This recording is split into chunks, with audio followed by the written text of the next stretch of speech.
Canada के कनानिस्किस में हुए हालिया G7 शिखर सम्मेलन पर आज बात करते हैं। हाँ बिल्कुल। हमारे पास जो स्रोत है उसका शीर्षक है विभाजित G7 शिखर सम्मेलन, वैश्विक संघर्ष में बेअसर।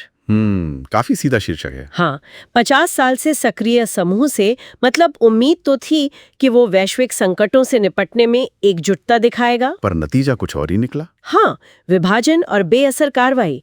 आइए इसकी तह में चलते हैं जरा। बिल्कुल। हमारी आज की चर्चा का मकसद भी यही समझना है कि दुनिया की सबसे उन्नत अर्थव्यवस्थाओं का ये समूह, हाँ, रूस यूक्रेन युद्ध, फिर वो इजराइल ईरान तनाव, गाजा संघर्ष, इन जैसे बड़े वैश्विक मुद्दों पर एक सुर में क्यों नहीं बोल पाया। जानना दिलचस्प है कि आखिर पर्दे के पीछे क्या चल रहा था। हाँ, तो शुरुआत ही थोड़ी डामाडोल रही। मतलब मेजबान कनाडा में बैठक से कुछ ही महीने पहले चुनाव हुए थे। हाँ, नई सरकार थी, उसे जमने का वक्त भी नहीं मिला था ठीक से। तो जाहिर है एजेंडा तय करने और समन्वय में भी कुछ शुरुआती चुनौतियां आई होंगी। बिल्कुल। और फिर जैसे ही प्रधानमंत्री मोदी जैसे नेताओं को निमंत्रण भी काफी देर से भेजा गया। अच्छा। और फिर उसमें वो अमेरिकी नीति में अप्रत्याशित बदलाव ने मामले को और उलझा दिया। हाँ, राष्ट्रपति ट्रंप वाला। हाँ, राष्ट्रपति ट्रंप का यूक्रेन संकट पर रूस की तरफ झुकाव और चीन पर भी उनका रुख वो साफ नहीं था। ये तो समूह के लिए चौंकाने वाला रहा होगा। बहुत।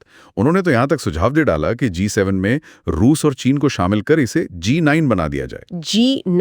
हाँ, इस सुझाव ने जाहिर है खास तौर पर आमंत्रित यूक्रेनी राष्ट्रपति समेत कई नेताओं को नाराज कर दिया। विश्वास पर भी असर पड़ा होगा आपसी। बिल्कुल, माहौल तो बिगड़ा ही। और ये विभाजन सिर्फ रूस, यूक्रेन या चीन तक ही सीमित नहीं था, शायद मध्य पूर्व पर भी असर दिखा। हाँ बिल्कुल, मध्य पूर्व के मुद्दे पर भी सदस्य देशों के बीच गहरे मतभेद थे। कैसे? अमेरिका ने देखिए इजराइल की आलोचना करने वाले या तनाव कम करने की अपील वाले किसी भी मसौदा बयान पर दस्तखत करने से साफ इनकार कर दिया। अच्छा। इसके बजाय उनका जोर था ईरान की निंदा करने वाले बयान पर।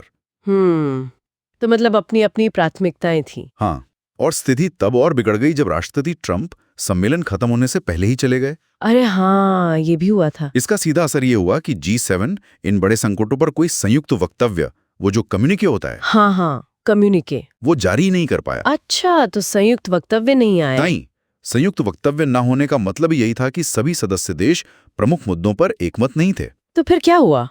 कोई बयान ही नहीं आया? नहीं, इसके बजाय एक अध्यक्षीय सारांश मतलब चेयर समरी जारी किया गया। चेयर समरी, वो क्या होता है? वो अनिवार्य रूप से मेजबान देश यानी कनाडा का नजरिया दर्शाता है, न कि सबकी सामूहिक सहमति। अच्छा, तो इसका मतलब ये है कि जो बड़े विभाजनकारी मुद्दे थे उन पर कोई सहमति नहीं बन पाई। बिल्कुल नहीं बनी।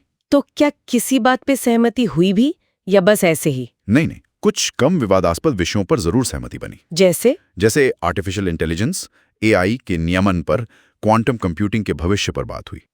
महत्वपूर्ण खनिजों की सप्लाई चेन को सुरक्षित करने पर, जंगल की आग से निपटने और अंतर्राष्ट्रीय दमन। अंतर्राष्ट्रीय दमन मतलब जैसे दूसरे देशों में अपने ही नागरिकों को निशाना बनाना।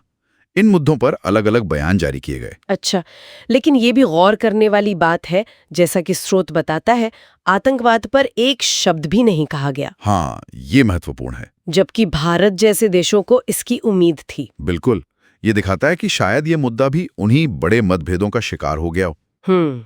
ये एक अहम बिंदु है। हाँ, और ये सवाल उठता है कि क्या मुश्किल और विभाजनकारी मुद्दों से बचकर कम विवादास्पद विषयों पर ध्यान केंद्रित करना ही अब मतलब एक तरह से रास्ता बचा इन समूहों के लिए।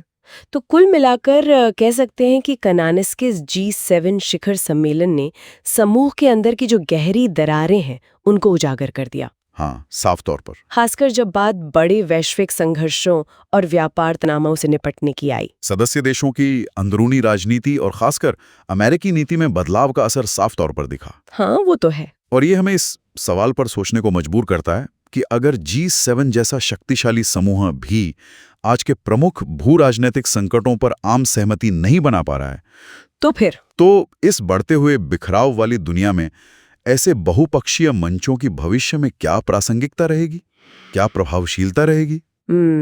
ये एक बड़ा सवाल है।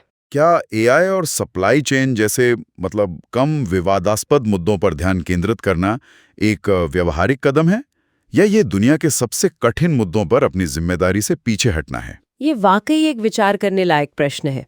आगे क्या होता है, देखना होगा।